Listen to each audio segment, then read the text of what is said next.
on the ring on Saturday here for us, starting in just a couple seconds. Ivan Redkach will begin shortly, and at 11:30 at the bottom of the hour, 11:30 Eastern, Ben Asken. At noon, we'll have Regis Prograis, and 12:30 Jake Paul. Anyone who needs permission to record, go ahead and let me know as soon as you can, and I will be giving that. We'll also be recording and giving folks the opportunity to get that recording when we're finished. Also, if you have a question for Ivan, go ahead and let me know that you have a question, and we'll queue those up and get you started shortly. It'll be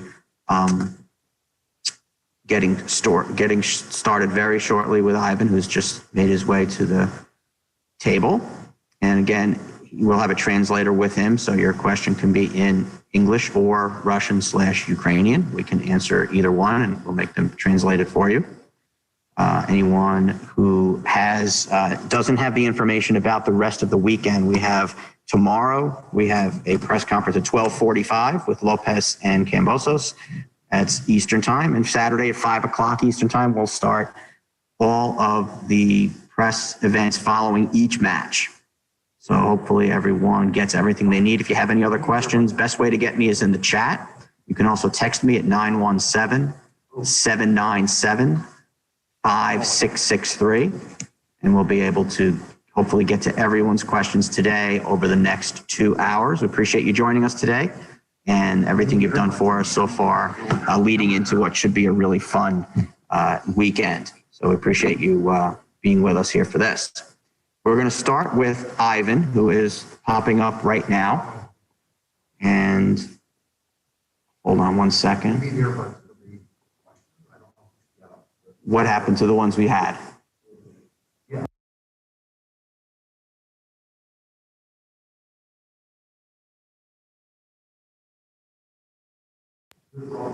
Give us just a second. We're just figuring out one or two technical issues here. Ivan gets to be our guinea pig for our first session here. Be right with you. Again, anyone who wants permission to record who I haven't already given so, just let me know in the chat. Just put it in the chat. And if you have a question for Ivan, please let me know in the chat also. And I will make sure to get you right up.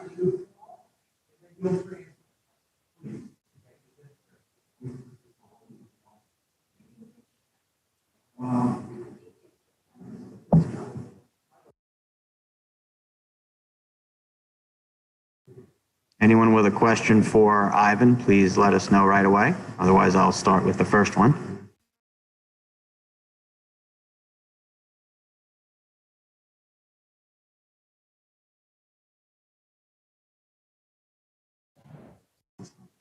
All right, I want to welcome Ivan to today's proceedings. Ivan, thank you so much for being with us. The first question we have is from Eamon Khan. I'm going to bring Eamon in right now. Here he comes. Ames here from Boxing Social and association with Ben.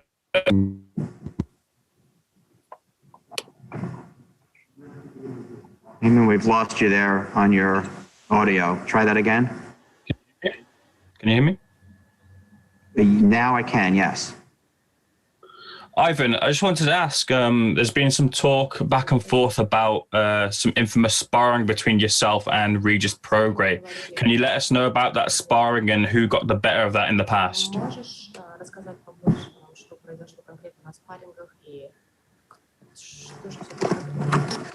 Это был тренировочный момент. Всем здрасте.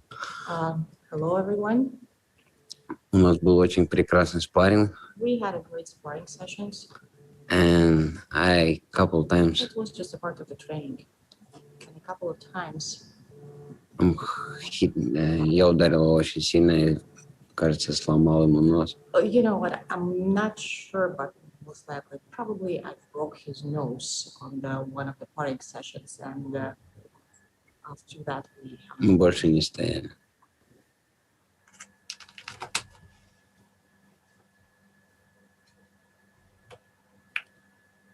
And I think in this fight, it's you seem to be coming in with the underdog tag. Do you feel that's a fair tag, or do you think you're being overlooked in this fight with Regis? Думаю, что тебя... Can you repeat the question? Yeah, sure. So coming into this fight with Regis, you seem to have the underdog tag from the fans, the boxing public. Do you think that's a fair tag? Are you welcoming the underdog tag, or do you feel you're being overlooked by the boxing public? Очень многие, конечно, принимают сторону Риджиса среди фанатов. Как ты думаешь, они тебя недооценивают просто? Или как бы ты на это отреагировал? Как бы ты на это ответил, что все-таки он в преимуществе у большинства? Я уже был андердогом, и для меня это не сюрприз. I've been like, under like a dog, like a piece of meat, like, on the boxing ring. И это было так же самое с Александром. It's the kind of looks like when I had a fight with Alexander.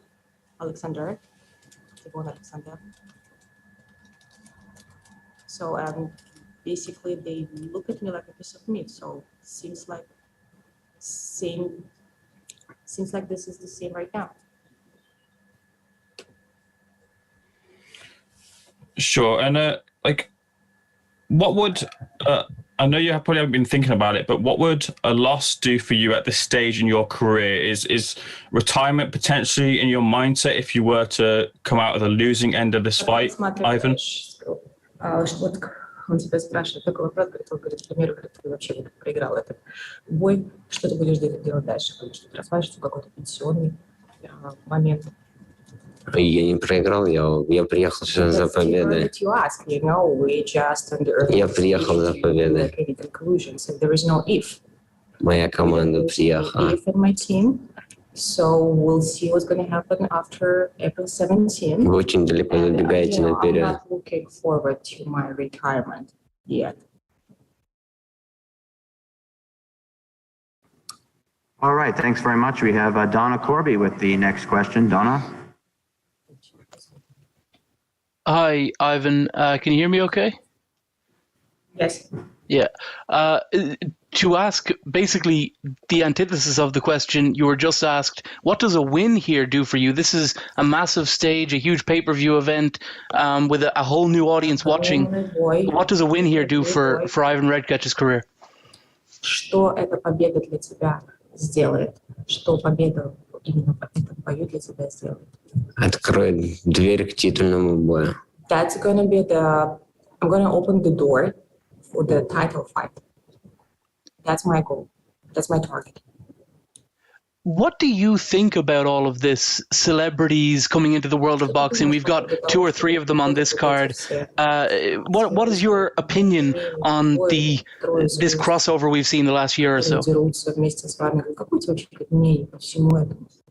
Это большое шоу, это большое... It's going to be a huge entertaining show. And honestly... Я очень рад, что Triller мне дал такую возможность. I'm honest, and I appreciate Triller for this opportunity. And I think it's a great, to be here. It doesn't matter who else is going to be there. For me, it's my job. That's my target. I have to fight. I just need my opponent and the ring. And I don't care who's going to be there. Дети смотрят это. Who's going to bring the more views. И дети хотят также показать себя с лучшей стороны, как боксеры. And also, my job, my goal, that's going to get attention of the young generation. And I think that's my job and the job of any athlete or a fighter to show them that there is, the sport life and how it's great and how it's good to be in shape. It's just going to be a good example for the young generation. Okay, thank you. Next, we have Gabriel Gonzalez. Go ahead, Gabriel. Hello, Ivan. Can you hear me? Hello, yes. Ivan, people are talking about that Jake Paul is bringing in this new audience and different fans. Have you felt that? Do you notice that different fans are reaching out to you and are interested in your fight this time? Заметил какую-то разницу между предыдущим боем, какие-то были фанаты, какие-то сейчас фанаты появились, связанные с тем, что именно Джек Пол будет. Много аудитории фанатов появилась. Я смотрел, я был на его боях, я видел, кто приходит. I've seen his fights. I attended his last fight. I've seen his audience, and yes, you know what? I've noticed that actually on my Instagram, I have like more like young people, I would say, like teenagers. Фанаты любят его. You know, they love him. Actually, I respect him from the business perspective. I respect him a lot. He knows how to sell it, and he knows that they're gonna buy it. That's great. That's probably what the young generation need today. And yes, I do notice that I have more. I have a different fans right now. My final question. Obviously, you're fighting earlier in the night. What message do you have for fans who may be thinking, oh, I don't know if I can get there early? What is your message to them to tune in to watch your fight before Jake Paul? Дело в том, что многие будут смотреть, для многих это бой будет начинаться очень рано утром.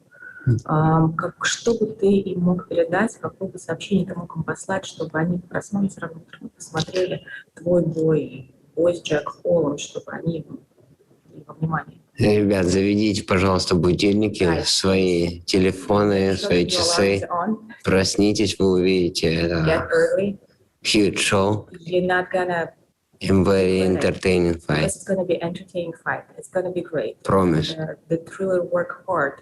Each of us work hard. We had a long, 8 weeks camping for organization, production, for fighters. It's gonna be great. You're not gonna regret.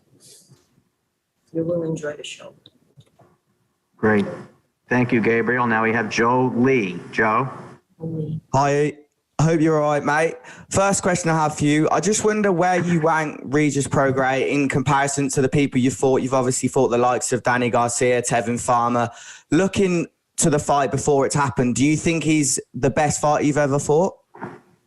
Как ты думаешь, твой оппонент сейчас, Прогресс, это он лучше предыдущих, которые у тебя были до этого? Я дрался с лучшими. You know, I've been fighting with I didn't want to say anything bad about Progress, but let's be honest, I've had probably the better opponents. Я проиграл 5 боев. You know, I lost only 5 fights. Из них 4 экс-чемпиона мира. And 4 I lost to the former world champions. Он дрался с мешками и с мусором. He's been fighting here. His resume И он попал один бой, он проиграл. 25 fights, only 1 lost. If you look at his resume, it looks perfect. But if you will take a look closely, you will notice that he's been fighting probably with kittens.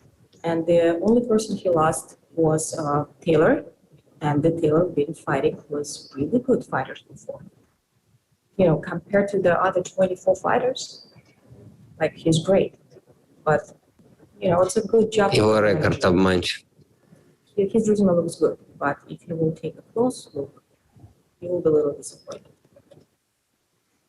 Okay. And if you were your opponent, would you say this is a good fight for him at the right time, or is this a bad time for him to be fighting you? Как ты думаешь, это правильное время для него вообще с тобой драться сейчас? Или нет? Я не смотрю на его время. У меня есть своя команда, у меня свой лагерь был. His opinion, if it's right for him or it's wrong for him, I totally don't care. I have my team, I have myself, I have to, care about my family and me, and I have to care about my time. It's the right time for me. That's the most important. Thank you. Я долго шел к этому. I've been waiting for that type of fight for a long time. Cheers, man. И такая возможность появилась, что я дерусь на pay-per-view. Все боксеры мечтают об этом. Мечты сбываются, просто надо год или 10. Cheers. All right. Thank you, Joe. And now we'll go back. One final question from Boxing Social. Thank you. Ivan, I see you rubbing your hands there. You look like you're very ready. You're itching to fight Regis Prograis. Do you have a message you'd like to send him before you get to see him next? Что ты хотел бы ему сейчас передать? Сейчас ты видишь его в лицо. Какое сообщение? Риджи, тебя ждет прекрасный бой. Уверен, мы это сделаем. Шоу очень горячим. Спасибо, что ты взял этот бой. I appreciate that you И accepted. увидимся в субботу. I really do, and I'm going to see you on Friday. And Be ready. let's, I'm planning to make it very entertaining, and I hope we're at the same page. All the best, Ivan. Thank you. All right. Thank you very much, Ivan. Thanks everyone for questions for him. And we'll be getting to Ben Askren by the bottom of the hour, or if he arrives a little earlier, we'll grab him earlier. So let me know a question for Ben in the chat. If you also need to record and haven't been able to, know that. I can make sure that you record. And don't forget that tomorrow, 12:45, we have Lopez and Cambosos and friends, 12:45 p.m. Eastern time in our press conference. And then Saturday at 5 o'clock Eastern time will be our start of our fight. If you don't have and need to request a code for us to watch the pay-per-view, which begins at 9 p.m. Eastern time, please send me an email, jerry@jerrymilani.com. I'm going to put that in the chat. There is my email. Best way to let me know that you have not yet requested. I haven't sent them to me because I don't have them. But if you have not yet requested, or if you're not sure, you want to make sure, you can send it also. But if I got that from you, I did request that. I'm just waiting on Ben for the bottom of the hour. He's got 10 minutes, though. We'll be back with you in 10 minutes or as soon as Ben gets here. Thanks.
It's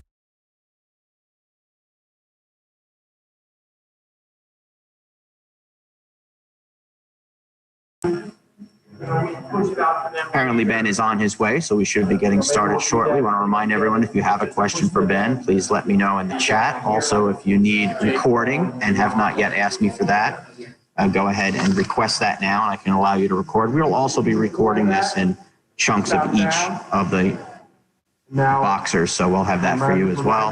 And if you have not yet requested a fight code for the pay-per-view, you can email me at jerry@jerrymilani.com. I'm going to put that in the room again, jerry@jerrymilani.com. That's me. And if you haven't yet requested, you can. If you have, I'll be getting those to you probably later today or tomorrow. Reminder, 12:45 p.m. Eastern Time tomorrow is a press conference announcement on June 5th. Participants, Lopez and Cambosos and friends. And Saturday at 5 p.m. Eastern begins our fight night. So after each of the matches, we'll bring in the winner and potentially the loser of the first fights. 8 o'clock starts the free play, which you can watch, the free watch on TrillerFightClub.com and on FITE TV. And then starting at 9 p.m. is the pay-per-view, which will have the final 4 fights live, as well as some of the entertainment will be on that pay-per-view. Ben is coming in now. So again, if you have any questions for Ben, let me know and I will queue you up and get you in.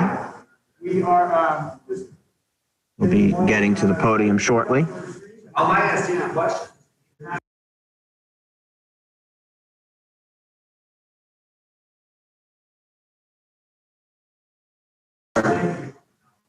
All right, so Ben is coming to the table now. First question coming from Joe Lee. We gotta do this. Yeah, I'll take the blame. I'll take the blame. 30 minutes. So what time is it?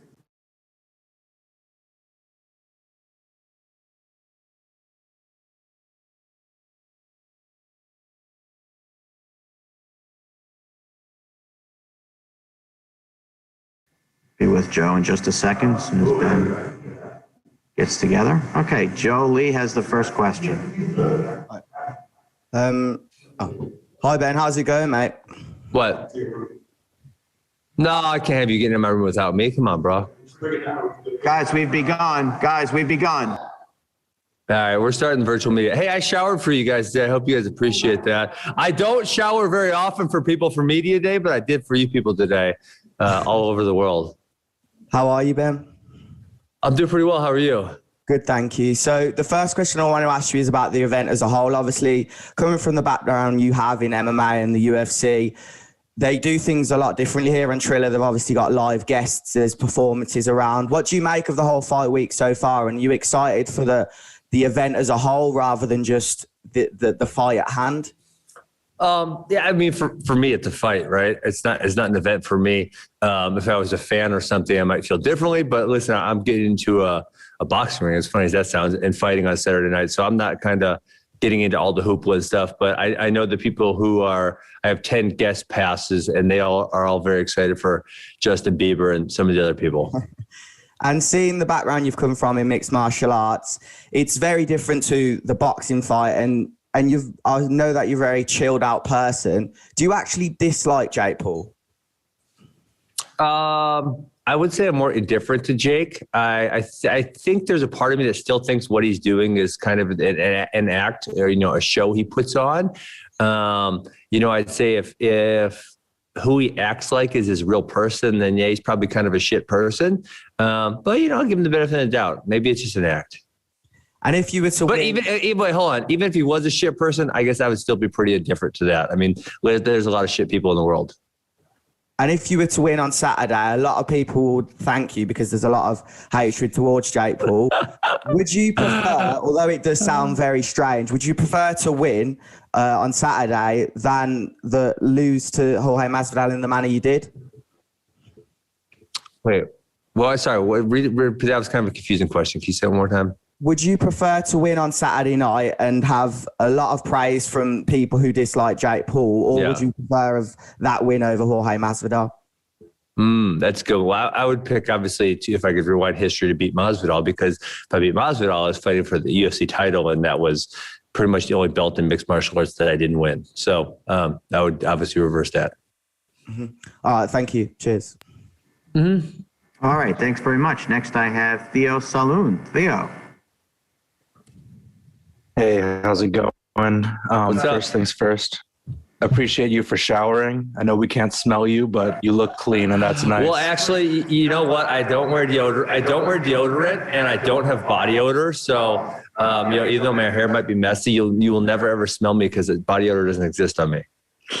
All right, that's good to know. I'm not lying. That's the truth. You can ask my wife. All right, maybe if we get her up next. Okay. But so my question kind of just, you mentioned the hoopla and not thinking of it as an event.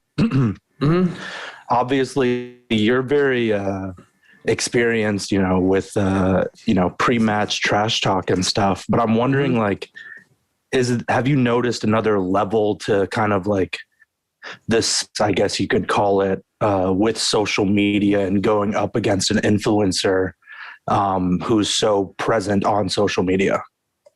No, I haven't. I actually think, we should probably have our contracts reversed. I'm sure Jake's getting some kind of pay-per-view bonus, and I'm carrying the fucking promotion of this fight. Jake ain't promoting shit. You go look at Fight TV. Jake's got 50,000 views, and I got 1.2 million. Triller, maybe they can send me a $2 million bonus afterwards. The promotion of this fight is squarely on my shoulders. Jake's not doing his job. So you'd say he's not talking enough trash in advance? Not talking enough trash, and the trash he does talk, it's very poor. All right, got you. Appreciate you. All right, next we have Boxing Social. Ames here for Boxing Social in association with BetPred. How you doing, Ben? You all right? I'm doing pretty well. Good to hear. You fought in your recent fights. Well, it will be Jake Paul coming at the weekend, and you've had Jorge Masvidal in the past. Two big personalities. Out of the two, who would you say has been harder to deal with? Deal with in what way? Mentally, in terms of approaching the fight, everything encompassing like dealing with the fight in general. I kind of deal with I kind of deal with everyone the same way. I try to make it as similar as possible every single fight, and that's same with this week. You said as well, leading up to this fight, this is essentially for you a one and done, but there's a small chance that you could continue fighting on. Can you give me an example of what that small chance means in fight terms? Like who would have to be in the picture for you to fight on? I don't really intend to box after Saturday night, but no, it's not a who question. It's a how much question. Is Triller going to recognize that I'm going to sell him 1 million pay-per-views and cut me, a Conor McGregor type check for the next one? Because if they do, then I would consider doing it again. And if they don't, I love coaching wrestling and podcasting. That's kind of my passion in life. I'll probably just go and do that. Well, a Conor McGregor like check would include Conor McGregor, right? I can't imagine the UFC. Conor's a significantly better boxer than myself, and obviously Jake Paul as well. I would love to fight Conor McGregor in mixed martial arts, but again, I'm going to be retired, and I just don't really see all that happening. I'm just saying, you asked me how I would how I would do this again, and how I would do this again is if they give me a very large amount of money. You have a weight on your shoulders from the people who I don't feel it. Well, from the people who really dislike Jake Paul, they count on you to count him out of the boxing game. Do you realize that feeling from some of the fans? Yeah, I mean, I honestly think most fans are more invested in the result of this bout than I am. I mean, for me, I think actually the biggest negative comes from winning, because if I beat Jake Paul's ass, I'm going to be like world famous, and I ain't really trying to be world famous. Like I said, I'm trying to coach wrestling and podcast, and that's really it. So, the result of the bout on Saturday night, obviously I'd like to win, but I don't really think it changes my life a whole lot either way. You mentioned investments there. Someone who's invested heavily in this, kind of interestingly, is Dana White is putting down $1 million on you. Yes. What's your reaction to that $1 million? And do you appreciate that support from Dana? Yeah, it's good to have that support. And, Jake Paul is tremendous in the fact that he even made Dana White like me, which, man, That's years. That took years to make it happen. He made it happen. So good job, Jake Paul. And finally, look, you've had your injuries in the past, the hip most notoriously. Are you as injury free as you can be coming into this fight? Can we see the best Ben Asken we expect to see coming into this fight? I'm as healthy as I have been for a while, yes. But obviously, I'm not. I can't stand it when so I'm 36. Say athletes in their late 30s say this is the best I've ever been. I'm like bullshit. Like give me 24-year-old myself back again. I'd love to have that. But I am injury free and I feel great. So I'm ready to fight on Saturday night. All the best, Ben. Pleasure speaking to you. Thank you. Great. Next we have Shaquille Majori.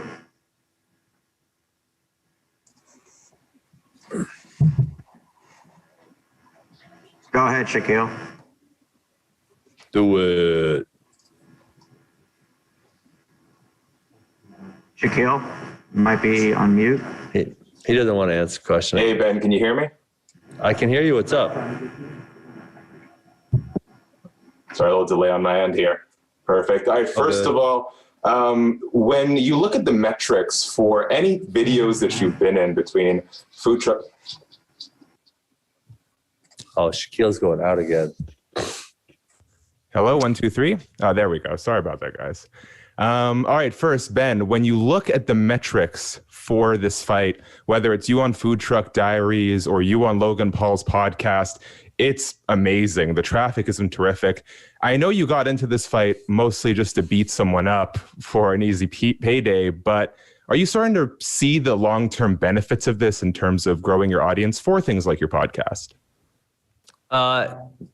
Well, yeah, yes, my audience is growing, and I've already commented that I'm carrying the promotion of this fight, and Jake Paul's not doing his job. But I don't want to be famous. Yeah, my audience is growing like crazy, and the numbers are, like you said, Food Truck Diaries. I think someone showed me it's the second most watched Food Truck Diaries ever. I'm already really high up on the Logan Paul podcast for being, one of the most watched ever, and it's been 1 week. You know what I think it all points to, and I don't want to be famous, but it points to the fact that there's so many not authentic people in the world. And when someone's just real with them, when someone just really says how he feels from the bottom of his heart, people appreciate that. And I think that's kind of the biggest thing that's coming through is, people thought maybe it was bravado or something. No, I'm just being me. And I've been me for the last 20 years. And we don't see a lot of real people in the world, and the authenticity people appreciate.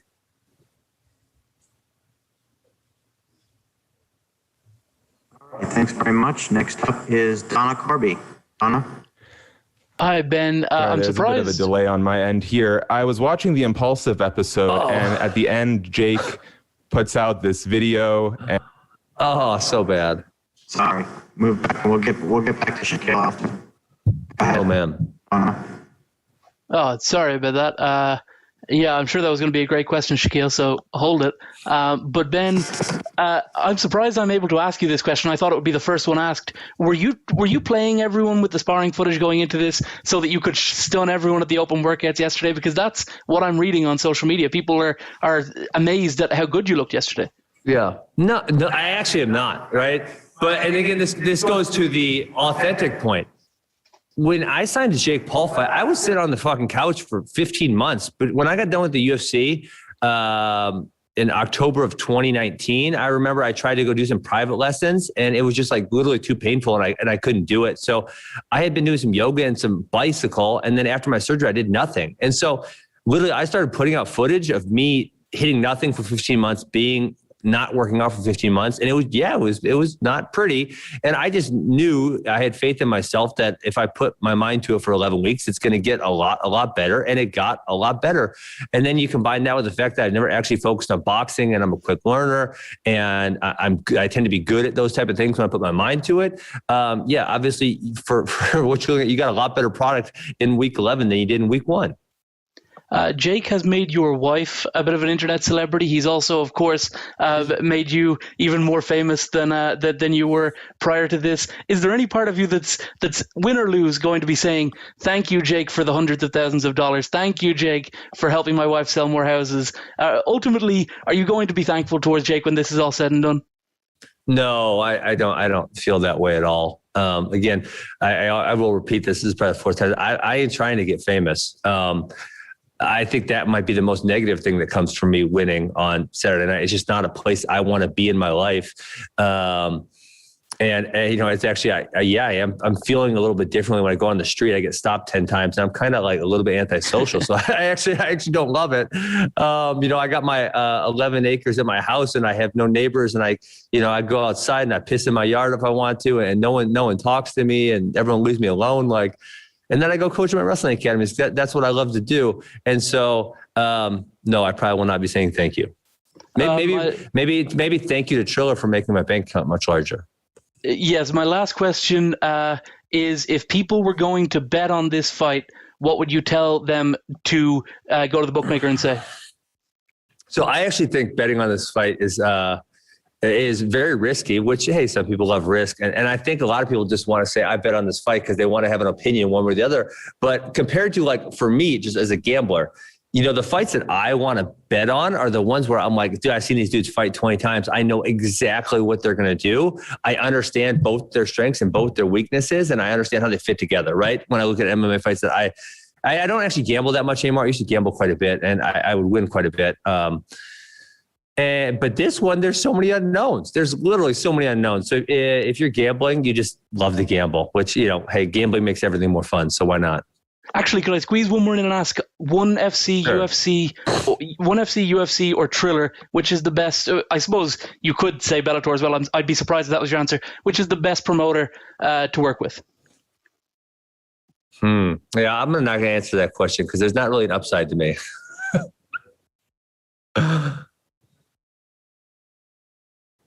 Okay, great. Thanks so much. Next, we have the great Damon Martin.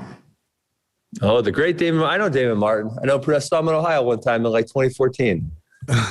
Hey, Ben. What's up? When we did our interview right after the fight was announced, I kind of joked with you about wrestling Jake Paul, and you said that wouldn't be fun because it would last 11 seconds. Did you see yesterday Jake actually said he wanted to wrestle you? So will you accept that challenge, and how quickly would that fight go? I cannot figure out, I always try to think of what is someone's angle on this. I can't figure out what his angle is. I don't know. If he wants to wrestle, we can wrestle. I can go wrestle really, really high level people still and be very, very competitive, if not beat them. The notion that I couldn't pin a bad high school. Let's just put it, he wasn't even good at high school wrestling. The notion that I couldn't pin him in 20 seconds is hilarious. So I don't really know. I don't really know what he's angling at there. But the one thing it does makes me think, which I've kind of always thought, and this I guess would be further proof that he realizes he doesn't have a future in boxing, because if your goal was to be a great boxer, you're not going to take a couple months off to wrestle somebody. And I just think back to my time, and I'm a world-class athlete, and he's Jake Paul. I remember my time in 2010, I tried to both wrestle and do mixed martial arts as in the Bellator tournament. And it sucked. And I was not optimal in either one because I was splitting my time. So I don't understand the angle there. Ben, when you started this training camp, when you were striking for MMA, you were striking to set up takedowns. You were striking to get to your wrestling. But you said, 3 months you would have time to learn and adapt and grow. How much do you feel like you have learned and adapted and grown, in your boxing over these last 3 months? Well, you guys saw it yesterday, right? Read the comments on that video. There's millions of views. Go read the comments. Yeah, people saw it. And that was my whole premise is I understand that I suck at this, but I understand I'm a world-class athlete, and despite the fact that I don't look like it, right? Sometimes can't judge a book by the cover, and that I'm a world-class learner. I understand how to learn things really well. And give me 11 weeks at trying this, and I'm going to be way better. And that's what you guys saw yesterday. And last one, during your mixed martial arts career, you faced off and had, kind of fun trash talking battles with a lot of people. I think going into this, because Jake kind of became famous through YouTube and social media, everyone thought, oh, well, this will be fun. He'll engage with Ben. It'll be a fun back and forth. But as you said, it's been a little bit one-sided. Have you been surprised that maybe he hasn't been better at the trash talk, or did you just kind of expect that when you actually got to know a little bit more about him? Frankly, it's been a bloodbath. If we're talking trash talk, it's not even a 10-8, it's it's more like a 10-7 or I don't think we've seen a 10-6 in mixed martial arts, but something like that. And it's just, this guy has, he only picks the lowest hanging fruit because his audience average age is 13 and a half. And, like the lowest hanging fruit just isn't going to work against me. You're going to have to come with something creative or something intelligent. He just has lacked the ability to do so. Thanks, Ben.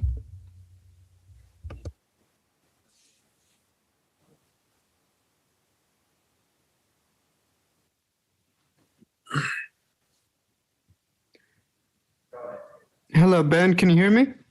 Yeah, what's up? Hey, Ben, this is Gabriel with Cage Side Press. You showered for us, but you didn't bring the fancy robe today. Did you forget it at home? It's up my room. It's nice and comfy.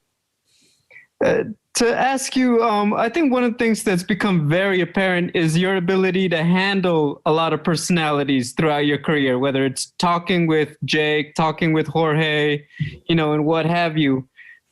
What is your advice to fighters? Because they get that a lot. Like, you got to talk better to sell the fight and make more money. What's your advice to guys who are not as good at handling the pre-fight talk?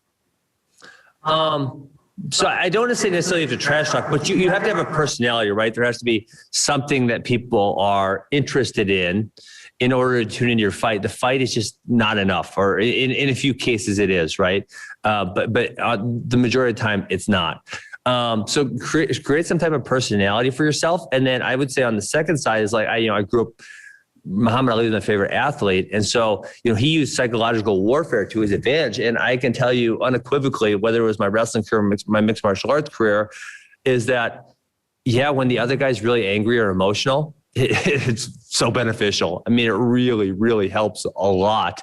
And, actually I kind of told someone the other night and they pointed out, which is an obvious play, is Jose Aldo versus Conor McGregor. Like, Conor was so far under his skin, and that was the reason the fight was so easy for him, is he made Jose mad. So it not only would it be beneficial from a promotional standpoint, but it's actually beneficial from a competition standpoint. And so, go get started figuring it out.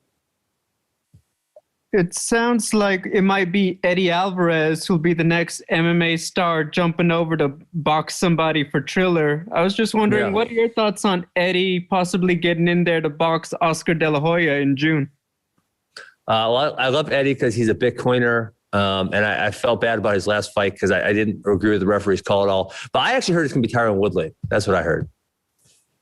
I mean, what advice do you have for him? Obviously, you guys have been really close. What is your advice for him? Tyron's a much better boxer than myself. I don't got any advice for him.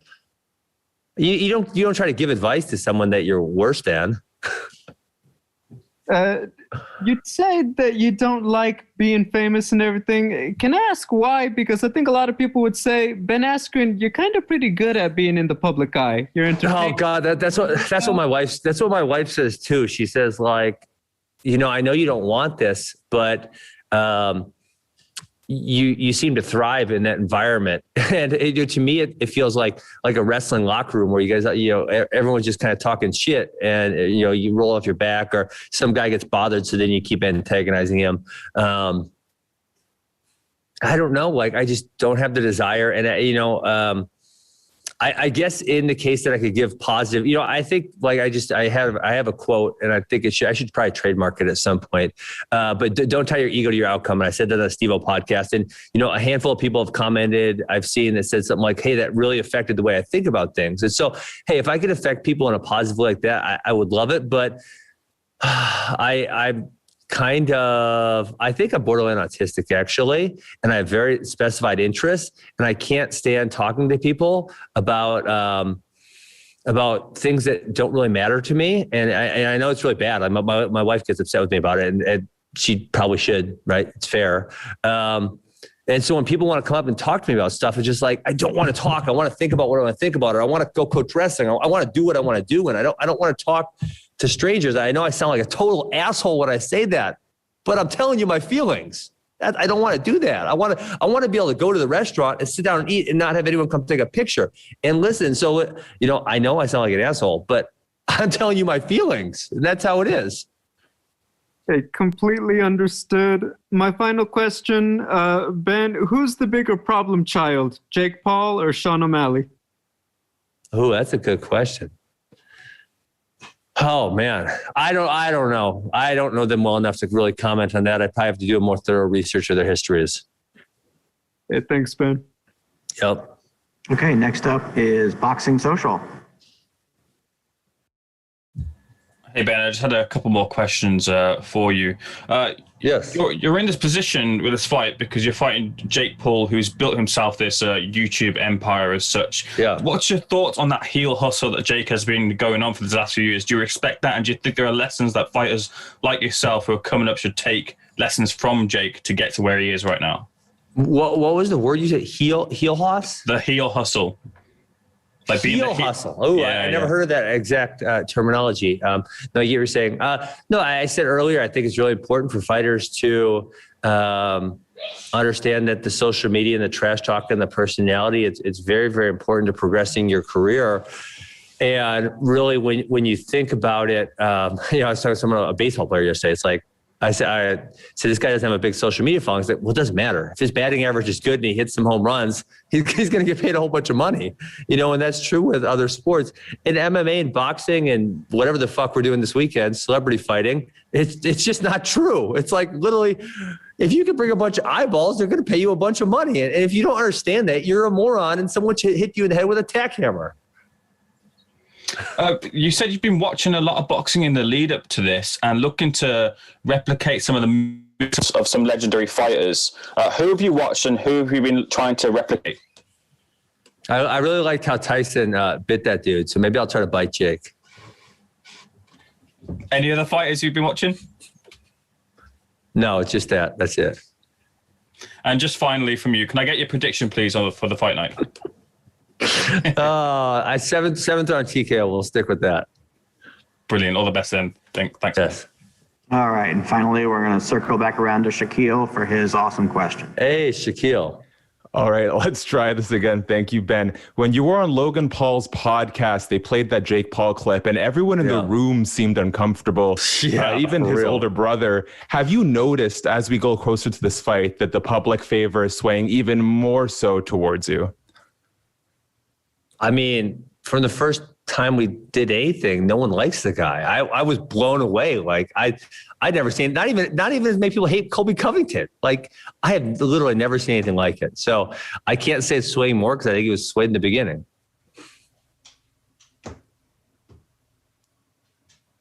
We'll leave it at that. Thanks very much. Thank you very much. Good luck. And we're clear. Wait, I'm not done. I want to say. Can I say one more thing? Is the microphone on? Ben, you can say whatever you want. Okay, good. Listen, I fully intend to box on Saturday night, but Jake Paul is telling lies when he says my purse will be deducted for me doing a non-boxing move. That's just not true. He made it up, and I would just appreciate all you guys write that he's telling lies. Peace. Maybe I'll throw an elbow. You never know. Thank you, Ben. We appreciate it. So coming up next will be Regis Prograis. He's just about ready to pop in. Let me know if you have a question for Regis, and we'll queue you up. Once again, tomorrow, 12:45 is our Eastern time, is our press conference, Zoom press conference with Lucas and Cambosos talking about the June 5th event. And then Saturday at 5 o'clock, we'll start bringing in fighters after the matches, 5 o'clock Eastern time. And then the main 4 bouts begin at 9 p.m. Eastern time. And we'll have that Zoom room just open the entire time. If you have not yet done so, you can send me. And then we'll bring him in. You can send me the email at jerry@jerrymilani.com if you had not yet requested a code for the pay-per-view. We'll be getting those codes out either later today or tomorrow. Appreciate everyone being with us today. We'll be right back. Regis just completing something quickly, and he'll be right in. Stand by.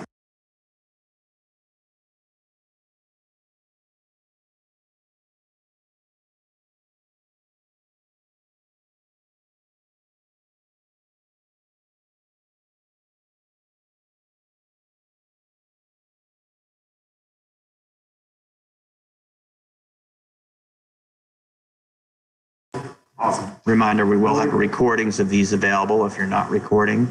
and you need, just let me know. I will be able to send that to you. Just send me an email saying you need a recording of whichever of the boxers, and I'll send those to you this afternoon.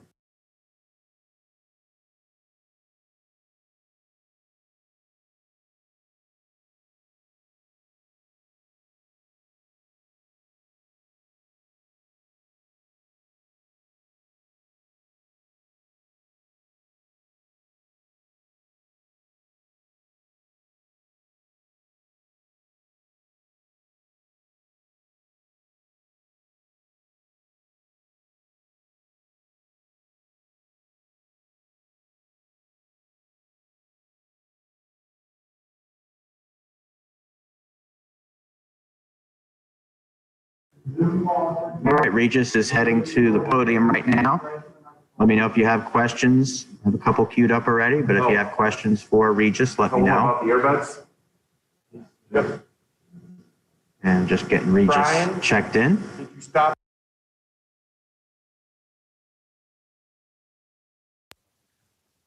All right, we've got Regis who can hear me. Yes?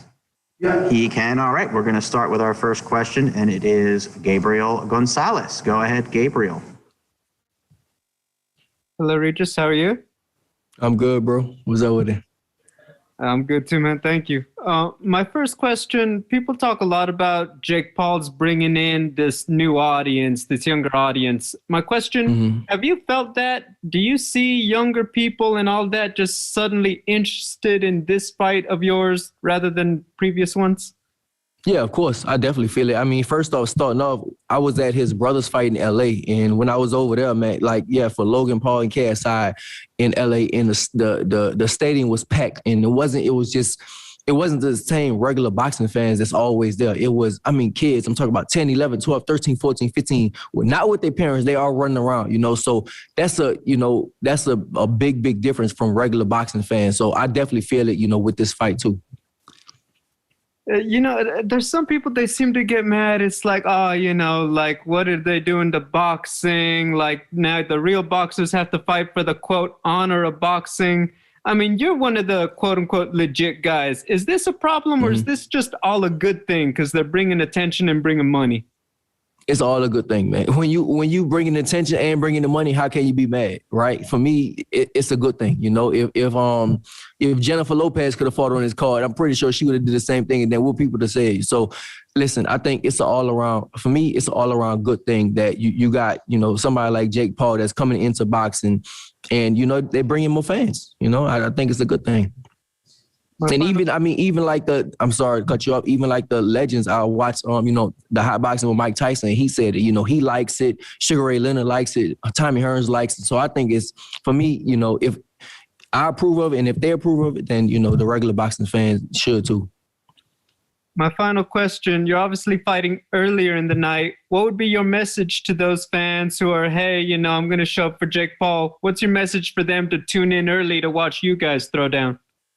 I mean, you definitely got to watch me. You watching the call, you definitely got to watch me, bro, because, I'm former world champion. I think, I'm former world champion, and I'm going to go out there and do my thing. Everybody that know me, they know, I bring the heat. Every time I fight, I'm going to bring the smoke. So definitely tune in for me because, I'm going to do my thing.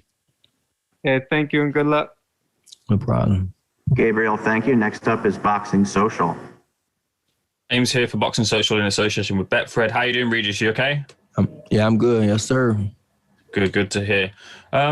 Is there a lesson here to be learned for boxers about promotion, self-promotion? Jake's at the top of the card. He's earning that Triller money as well. Should boxers be looking to learn from Jake and put themselves in the spotlight like he has done?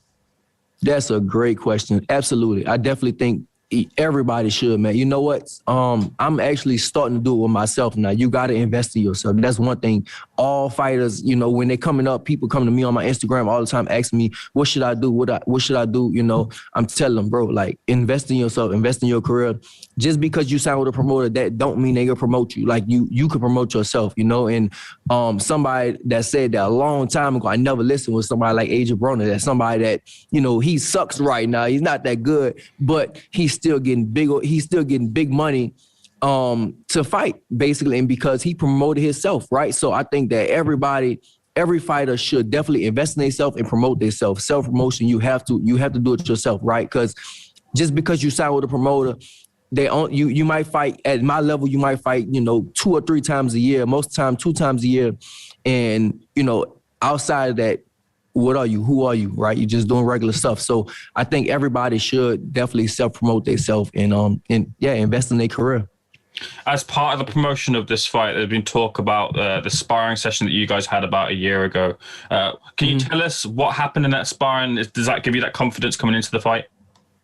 Oh man, so when me and Ivan spar, first off, he's supposed to keep sparring, you're supposed to keep that in the gym, but I'm not gonna tell you about the sparring. But so when me and Ivan sparred, I walked in the gym one day. I was like, you know what? I talked to Shane Moses. I was training him at the time, and I was like, man, let me spar with no headgear. Shane was like, nah, you need to put the headgear on and stuff. And let's just say it was a good sparring session. He bust my nose. That's what he said. Which everybody know me in sparring. My nose always bust. So I think that's what he's counting on for this fight. So I mean, hey, let's leave it like that. I was speaking to Ben Asken moments ago, we all were, and he said he might try to bite Jake coming into this fight, but Redkach infamously tried to take a piece out of Danny Garcia in their fight. Have you accounted for and prepared for any of those types of underhanded tactics for fight night?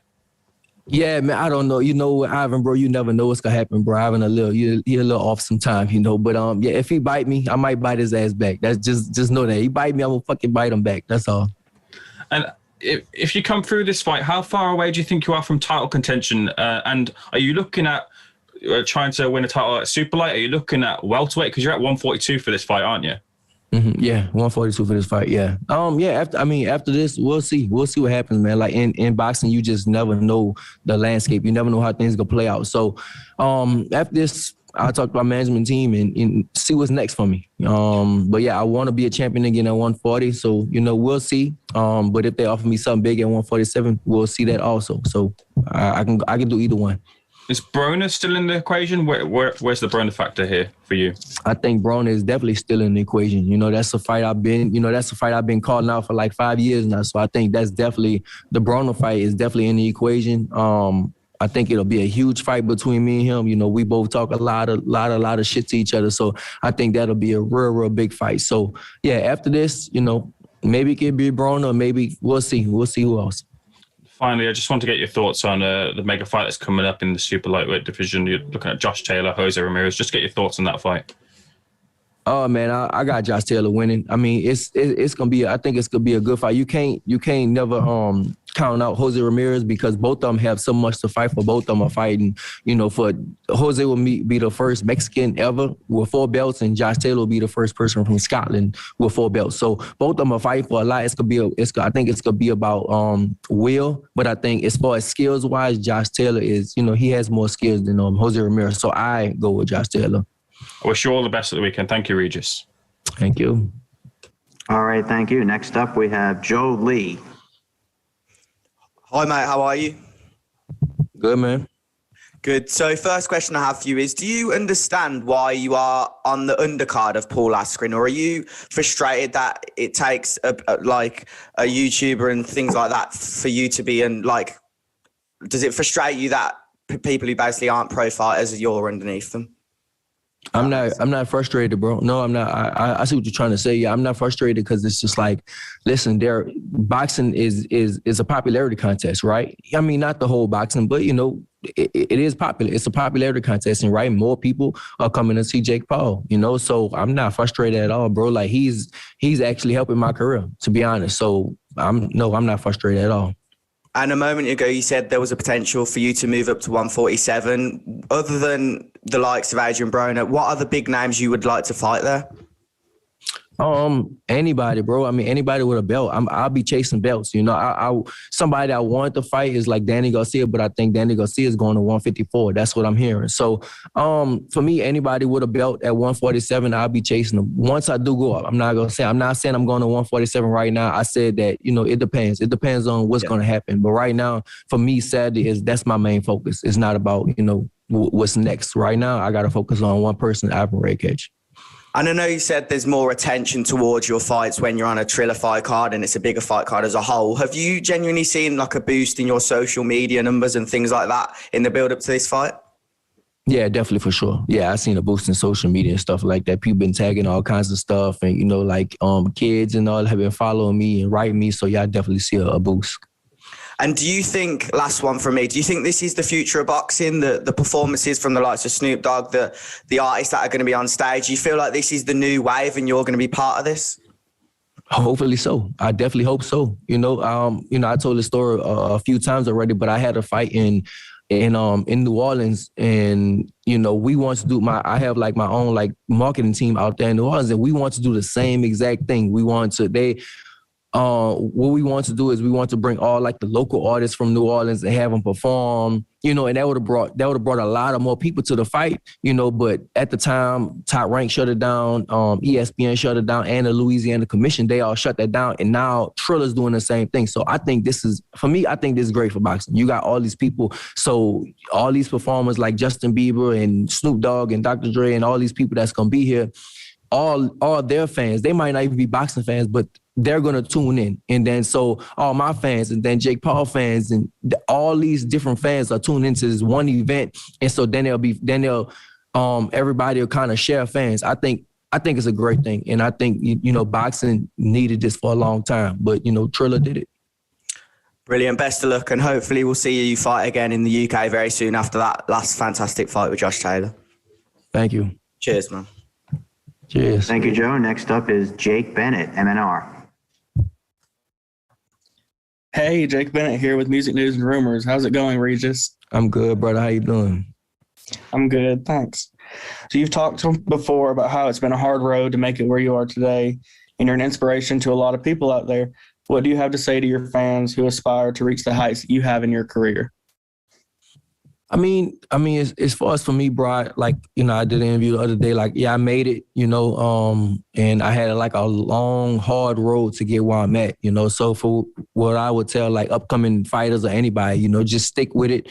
You got to be consistent. You definitely got to be consistent. You got to give everything you got. For me, I was like working as a personal trainer for like 6 to 8 years, but I always believed in myself. I always believed in my ability. It was never quit in me, and it was never. I know a lot of athletes and stuff. They'll go to schools and tell kids you have to have a backup plan. But for me, it was no backup plan. I figured a backup plan after if I have this, if I don't have this, that's when I figure a backup plan. So, yeah, I just was all the way invested in my career in boxing. I was all the way invested in boxing all the way, and it wasn't no failing for me. So, that's why I got to where I am today.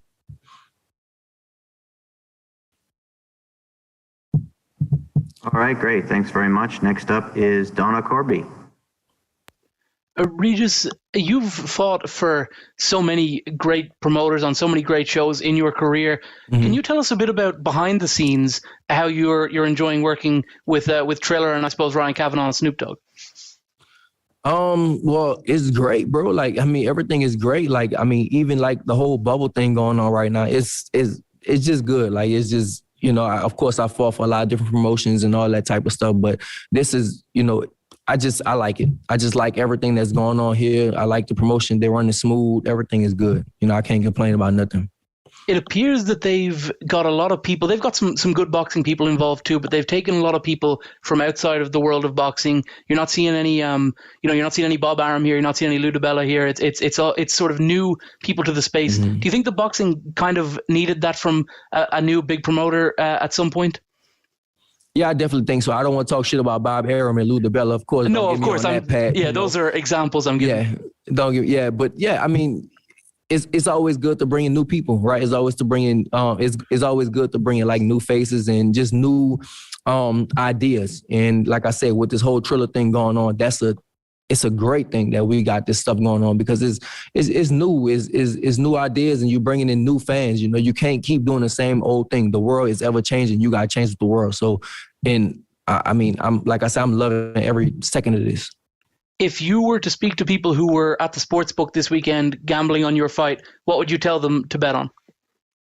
I would tell them don't bet on me because you're not going to, I would say don't bet because I'm gonna fuck them up anyway. Well, you know what I'm saying? And the odds are fucking crazy. You know, I don't bet. I'm not a betting person. But if you, a lot of people saying all kinds of stuff, under 1, under 2, under 3, all that. I don't, bro. I just go out there and do what I gotta do. I don't worry about no bets and all that stuff. You know, some people they getting you, not getting your head, but they're like all my neighbors and stuff. They'll tell me, yeah, I'm betting and I'm gonna bet this. I'm bet like, bro, like leave me alone. Like I'm gonna go out there and do my thing. You know, that's what's the biggest one you've heard of? What's the biggest bet you've heard somebody making on you? I think like shit, 1 round or something like that. Somebody, I mean, as far as money wise, I don't know, but you know, like they'll say like 1 round or something. Like, bro, like leave me alone, bro. Like I'm not worried about that. Like I'm gonna go out there and do me. I'm not worried about, you know, I'm prepared for. I think we're doing 10 rounds. I'm prepared for 10 rounds. I'm not worried about none of the other stuff. Thank you very much. All right, thank you, Donna, and thank you, Regis. We're clear. Appreciate it. Perfect. Thank you. All right, everyone, at the bottom of the hour, we'll have Jake at the bottom of the hour or whenever he's here. So it might be before that, whenever he comes in. So just stay tuned. We'll be right back with you.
ready, everybody. All right. As soon as he shows up. All right, everyone. Jake Paul on his way in. He should be in momentarily. If you haven't yet done so, let me know if you have a question for Jake, and we'll queue you up. We have a pretty hard out at 1, top of the hour, so we'll try to get to everyone at least once through, and then try to go back to you if we can a second time if you have multiple. So if you do get queued up, make sure you get your best 2 questions in, and then we'll bounce back around to you if we have time at the back end. Thank you.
Jake Paul making his way to the podium at this time. And our first question, as soon as he's set up, from Joe Lee. As soon as Jake indicates. Jake, can you hear me? Can you hear me, Jake? All right, we're going to bring in our first question, first media question. It's from Joe Lee. Hi, Jake. Thanks for joining us today. Cell phones, mute your cell phone. Oh, they're yelling. Hey, how are we? Really good, thank you. So first question I've got, I know you've been calling out a lot of people. One of them's Conor McGregor. Someone else from the UFC who you actually mates with now, Jorge Masvidal. You never know the way the fight world works at the moment. He could be potentially stepping into a boxing ring in a couple of years. If that was to happen, who do you think would win? It's hard to say. I've never sparred against him, but obviously he's a great striker, one of the best strikers in the world. And again, that probably wouldn't happen for a couple of years. And I don't like fighting my friends, so probably wouldn't happen. But I guess like you said, you never know. Mm-hmm. And I know you said you don't like fighting your friends, but is there still a potential fight between you and Logan Paul? I know you teased that a couple of times. It depends what day you ask us, right? I think a lot of people want to see that. I think it would be massive, but at the end of the day, our parents don't want us to do it.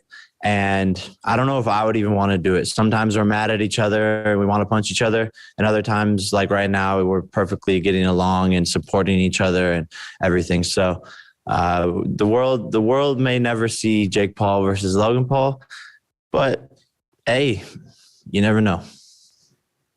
All right, next up is Jake Bennett. You're up, Jake. Hey, Jake Bennett here with Music News and Rumors. It's good to be talking to a fellow Jake. How's it going? Yes, sir. I like that name. So your fame as an internet star precedes you going into this weekend. What do you have to say to people who think you might not be ready for such a high-profile fight? Tune in and see if I am or not. Find out for yourself.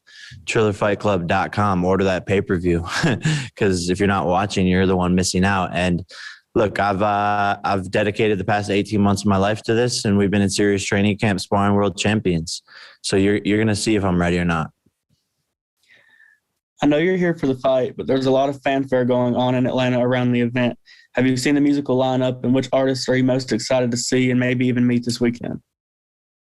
That's the beautiful thing about this event is that it's more than just a fight.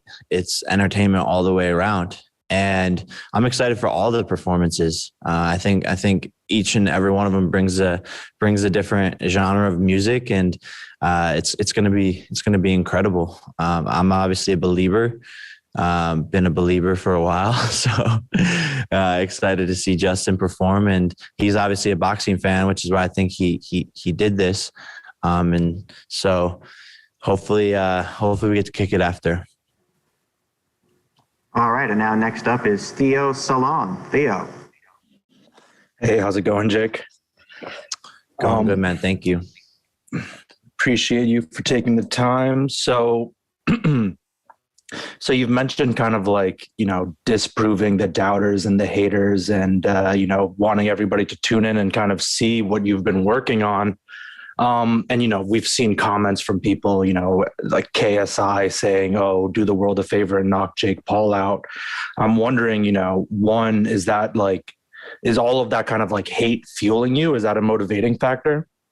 Yeah, for sure. I use it all as gasoline in the gas tank to work harder every single day. And I know that going into this fight. And I know that for the past 3 fights I've had is everyone wants to see Jake Paul lose. And that's why I work so hard every single day and surround myself with the best team and take this so seriously, because this fight means everything. Losing is not an option, quite literally. It just isn't an option in my head, and it's not it's not going to happen. And I've put in the work, and that's why I'm confident in my ability and confident that I will come out on top. Yeah, I feel that. And then are there any like kind of comments or people in particular that you kind of have bookmarked in your mind? Like, oh, I can't wait to kind of like show them wrong. No. I think there's a long list of people that I don't really keep track of it. I'm excited for Dana White to lose $1 million, but other than that, I'm going to prove millions and millions and millions and millions of people wrong. And they have, like you said, motivated me to become the best version of myself over the past couple of years. All right, next up is Boxing Social. Ames here for Boxing Social in association with Betfred. How are you doing, Jake? You all right? Yes, sir. Chilling, enjoying the moment, man. This is crazy. Headlining a fight and my third fight, and it's massive. I mean, Justin Bieber's performing, and this could be one of the biggest pay-per-view events in history. So, just enjoying the moment. Happy to be here. I've got a couple of questions for you, Jake. This boxing path that you're on right now, there's this expectation from the fans who are watching this for you to eventually fight KSI. It's in the comments, it's in the socials. They'll type for you to fight KSI. Like, have you had any contact with KSI in the lead up to this fight, and do you think he still wants to fight you? I don't really want to talk about him anymore. Okay. And with that said, like, as you delve deeper into the fight game, you've been training from the first time you put on the gloves to now. There are levels in the sport. You've got your domestic, international, world-class, elite. What level do you see yourself at now, and what level do you think people see you as? I see myself as an elite fighter right now. A young prospect with a lot of motivation, a lot of hunger. And I think people see me as a shitty amateur. So there's a sort of a big difference, and there's a big gap in between where I'm actually at and what the general audience will think. But I'm excited again to show my ability on Saturday against Ben, who is a world-class fighter. All right, next up is Jeremy Regis. Jeremy. Hi, Jake. How you doing? Good, man. Good. So you were kind of talking about how people interpret you as a boxer, but the odds actually have you as the favorite right now. Do you think that's a testament that people are seeing and seeing your boxing talent and taking it as legitimate? Yeah. I mean, someone asked me this yesterday. They were like, how is the guy who's 19-2, an Olympic athlete, a 2-time NCAA champion, how is he the proposed underdog? So it is pretty funny that in my third pro fight, I'm coming in as the favorite against this guy who they're calling world class, but then the people want to say, oh, I'm not a fighter. I think people need to sort of make up their minds. But I've been putting in the work, and I think people can see that.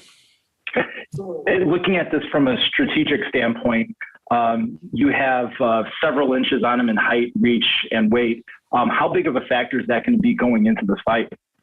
I think it'll be massive. You know, Ben's not used to fighting at this weight. And that's another thing that people aren't even talking about. They talk about his cardio being so good, but he's lugging around an extra 25 pounds coming out of retirement. I'm ready to go into deep waters. He's used to fighting guys his same height. Masvidal, you know, I've been training with Masvidal a bit, and it's like I'm towering over Masvidal. That's the type of guys that Ben is used to fighting. And people always say when they meet me, they're like, damn, you're big. You're bigger than I thought, all the time. And so that'll play a huge factor. And he won't be able to get close to me. He won't be able to do all the things that he's planning on doing. He's talking about coming in with defense and pressure. That pressure and him coming forward is going to get him knocked out. All right. Next up is Gabriel Gonzalez. Gabriel. Hey, Jake, there's been so much with the pre-fight and everything. I'm wondering, in your opinion, what is people's biggest misconception about you? Everything. How much time do you have? People don't understand me. They don't get me. And I don't think they maybe ever will. I have a tattoo on the back of my neck.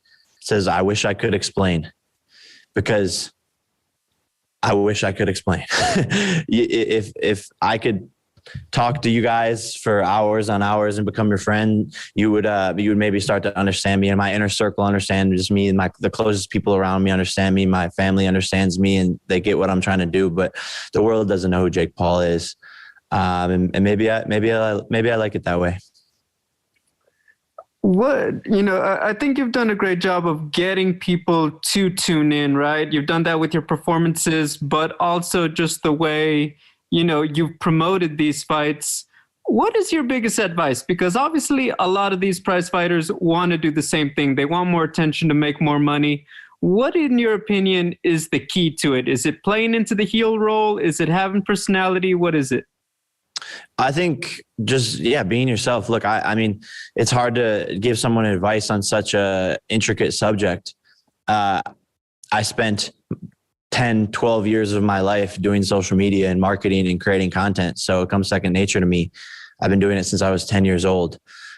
So I don't know, just maybe hire a social media team and put some content out, grow your brand. I mean, Ryan Garcia does a great job of it. That's really it. He's the only boxer that does a good job.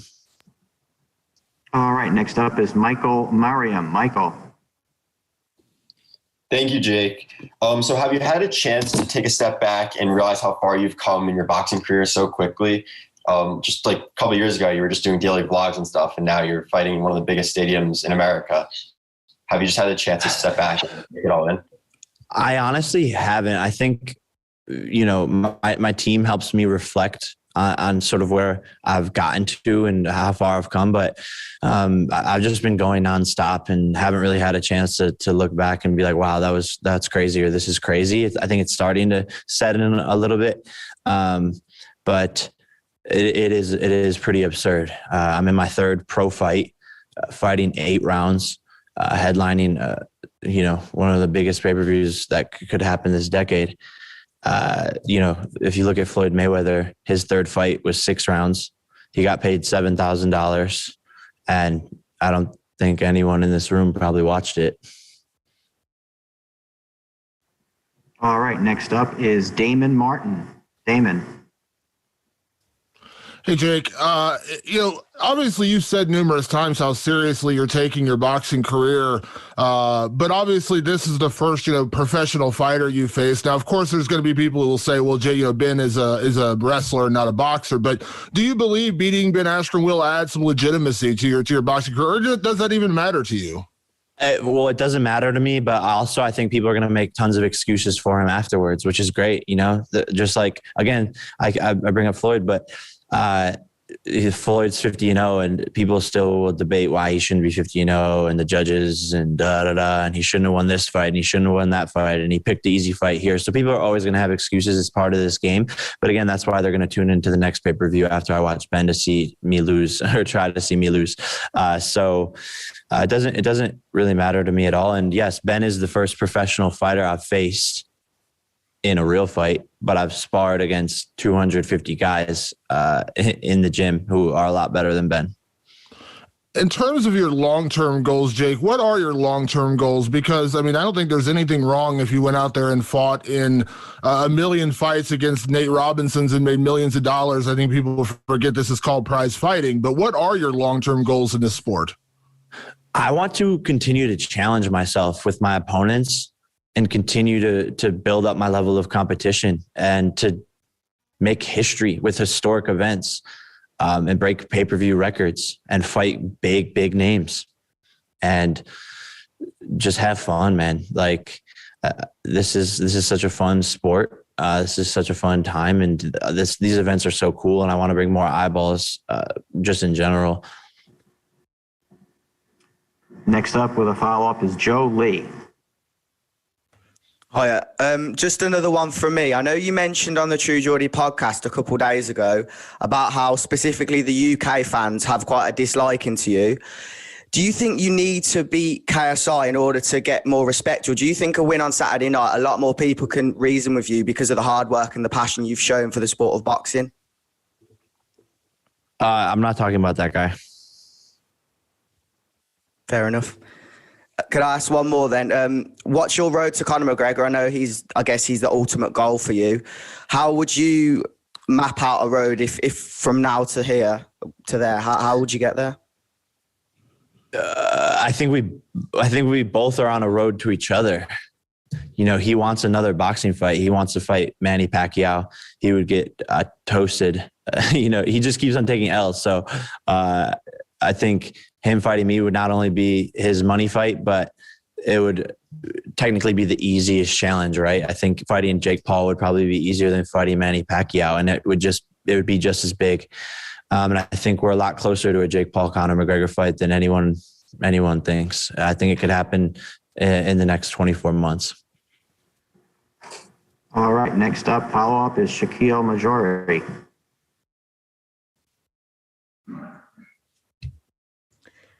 Hey, Jake, thank you for the time. Just one question for me. Ben Asken was here earlier, obviously speaking to us, and he said that he was carrying the lion's share of the promotion and that you weren't really doing your part. Can you just sort of respond to that? Do you think you've put in at least 50% of the effort for promoting this fight? So this guy has 21 fights, right? And all of a sudden, this is the biggest payday of his career. And there's a reason for that. You know, Ben Askren had his dick in his hand in Wisconsin, not doing shit. I brought him out of retirement, revived his career. And so I think it's hilarious that he thinks that. You know, he's under these bright lights in front of all of you because of me. I could have picked anybody to be in Ben Askren's position. And everyone that I fight becomes a global superstar for 15 minutes. Then I knock them out and no one ever talks about them again. So, Ben Asken can think what he wants. He's got about 48 hours left until no one talks about him anymore. Great. Thank you, Shaquille. And next up is Theo Salon with a follow. Hey, Jake. So, you know, you mentioned, wanting to challenge yourself, but also have fun. And I know that, you know, you've got your eyes set on guys like Conor McGregor. But, you know, are there any kind of like, you know, more fun kind of influencers that you are interested in fighting moving forward? You know, like guys on Twitch, or even like, you know, TikTok or YouTube streamers, stuff like that. Yeah. There's a company right now that wants to pay me an absurdly large amount of money to fight an influencer. So I'll gladly go knock out these guys for money. So, you know, I've developed a skill now, right? And that skill is fighting. And if someone wants to pay to see my skill and use my name, which is one of the biggest names in combat sports right now, then I'll gladly pick up the bag. All right. Next up is Donna Corby. Hey, Jake. I want to ask you about last Friday, your final sparring session ahead of this fight. You were in there with Charlie Decca, who's a 3-0 pro, and the great Anthony Pretty Boy Taylor, a famous internet troll, a guy in the MMA community who is divisive. Can you talk to me a bit about your final sparring session with the great Pretty Boy? Yeah, it was good. Like I said, these guys are all better than Ben. I think he was doing some interviews after the sparring session and was like, it was good and he was better than I expected, and he's fast, and I landed some good shots. No, you didn't. You got your ass beat, my friend. And all respect to you. I know we're not supposed to talk about sparring as boxers, but if you're going to go out there and say, it was an even sparring match, when we watch back the tape, it's not even close. But of course, he's going to say that it was decent and all this stuff, and protect himself. Obviously, that footage probably will never come out, and it's he said, she said.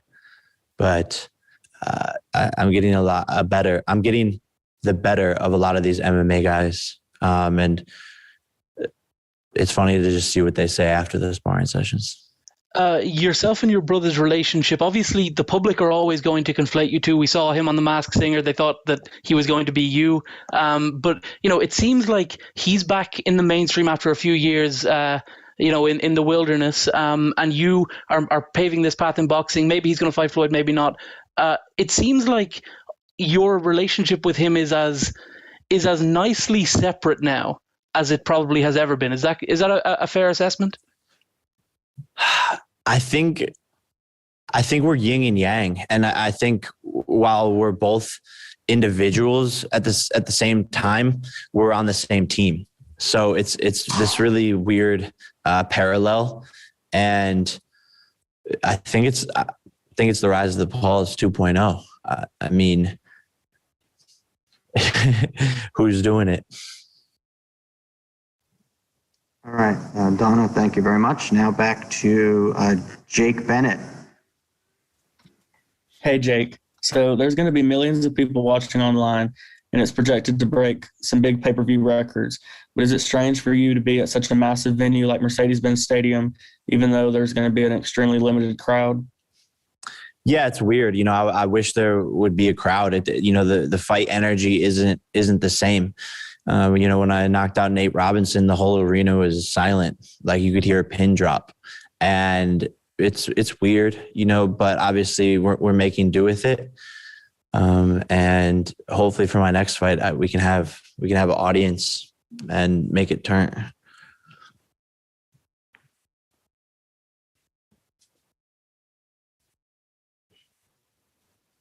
All right, and now we have Boxing Social. Hey, Jake, a couple more questions for me. As you delve deeper into the sport, like the risk gets bigger. You're fighting Ben, who has real fight pedigree. I saw one of your videos. You had like a visit to the doctors who talked about like the damage that you've received already. Are you worried about, as you take more risks, the effects you've experienced and what could come? Yes and no. It's a dangerous sport. And that's why when people question my dedication to it, it's like I'm showing up every single day. I'm putting my mental health on the line. My brain is on the line. I like you said, I've gone and gotten brain scans and have early signs of CTE, but I love this sport and I wouldn't trade it for anything else. And I'm a fighter, and people will see that, whether it's after Saturday night or whether it's a year from now, that they will see that I'm a fighter. You talked about dealing with things mentally. You've had to deal with stuff in the lead up, that's including a loss of someone personal to you. Do you carry that into the fight, and are you dedicating your performance to Shadow, who you lost quite recently?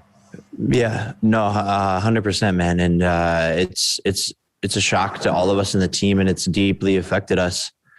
And it's hard without him. You know, when you're with someone every single day and you live with them, and they're, you know, he was a father figure to me in many ways and had my back 24/7. And yeah, he's gone now, and I've never experienced something like that before.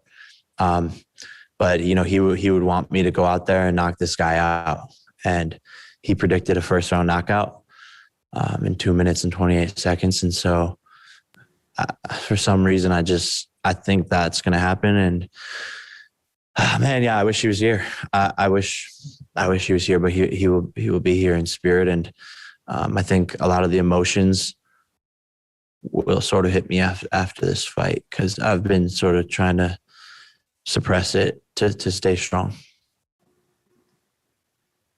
Next up is Damon Martin.